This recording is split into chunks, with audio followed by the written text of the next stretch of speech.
I, I guess I'll just get to the point of the video. Just get it over with. Like, stop.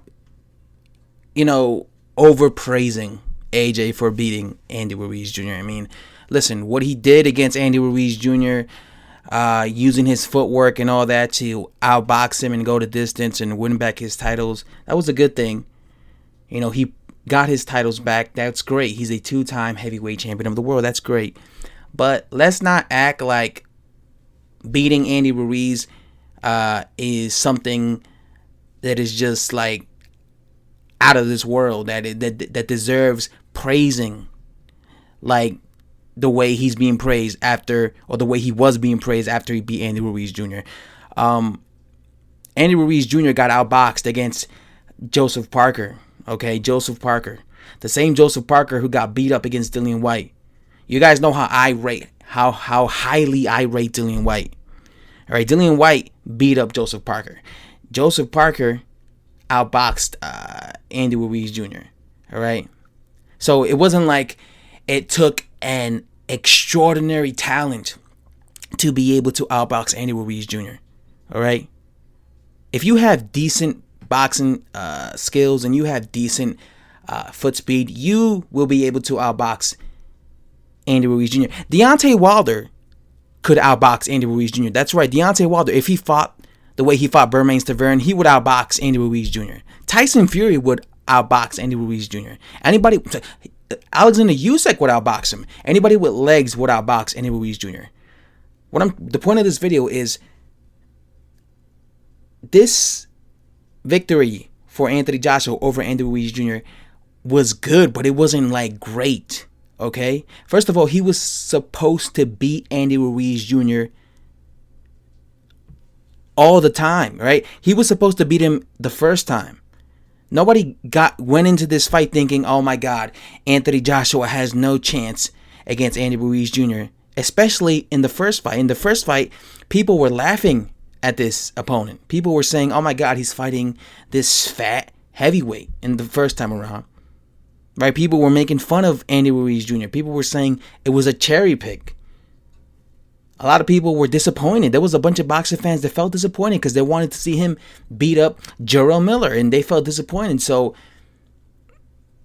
it wasn't like he was going into that fight in the first fight and people were like, scared and they were nervous for AJ because they thought he might lose. Everybody expected him to win.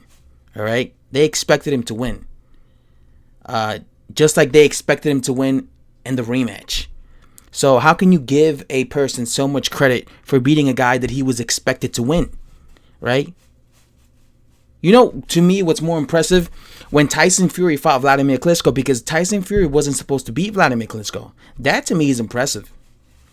I get more impressed when a fighter beats a guy that he's not supposed to beat. That to me is more impressive. Like a dude is fighting a dude, and going into that fight, everybody's saying this guy has no chance. He's going to get knocked the hell out. He's this, he's that. And then he goes in there and he beats him. That impresses me. That's why I was so impressed by Andy Ruiz when he beat Anthony Joshua, because he was supposed to lose. Everybody was counting him out. Nobody gave him a chance. I was impressed by the fact that he beat Anthony Joshua because he wasn't supposed to beat him. I was impressed when Tyson Fury beat Vladimir Klitschko because he wasn't supposed to beat him. All right, but I'm not really too impressed when you beat a guy that you're supposed to beat.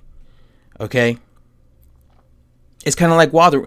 I wasn't impressed when Wilder knocked out what's his name, Luis Ortiz in rematch, because he was supposed to beat him. I saw him knock out a younger version of Luis Ortiz 2 years ago, so I knew he was gonna knock him out again. So I wasn't like shocked or praising Wilder. I didn't even make a post-fight video about that fight, because I didn't feel it was worth it. I was like, well, what's the point of making a post-fight video? I knew he was going to win Deontay Wilder, so I didn't even bother to make a post-fight video. All right? You guys are praising or overpraising Anthony Joshua for beating a guy that he was always supposed to beat. All right? Always supposed to beat. All right? And to make it even worse, he fought a guy who wasn't even motivated. Andy Ruiz went into that fight without caring about winning. Did you see his physique? He openly admitted after the fight that, you know what, he was partying. He wasn't even training too hard. He wasn't even taking training camp seriously. He admitted that in after he lost to AJ. He admitted that he wasn't even taking this fight seriously. He was, partying. He was eating too much. And you could see it in his physique, obviously, the way he looked. He was in terrible shape. He didn't take this fight seriously. So Joshua beat a guy who not only was he supposed to beat, but he beat a guy who wasn't even motivated to begin with in the rematch, all right? I think Andy Ruiz is one of those guys that he was just like, you know what, I made a whole bunch of money in these 2 back-to-back fights, and especially in that second fight, that he just didn't even care to train because he was like, I'm going to make, because, the thing about it is when you sign these contracts, win or lose, you're going to get that big payday, right? And Ruiz got like $9 million, so he showed up with that mentality, like, I'm not even going to try to win. All right, and he didn't. He showed way more ambition in the first fight. So that's what I'm saying. Like, just chill with the praising. It was a good victory, but it wasn't something that was like, oh my God, he wasn't supposed to do that. You understand me? Anyway, guys, I'm out.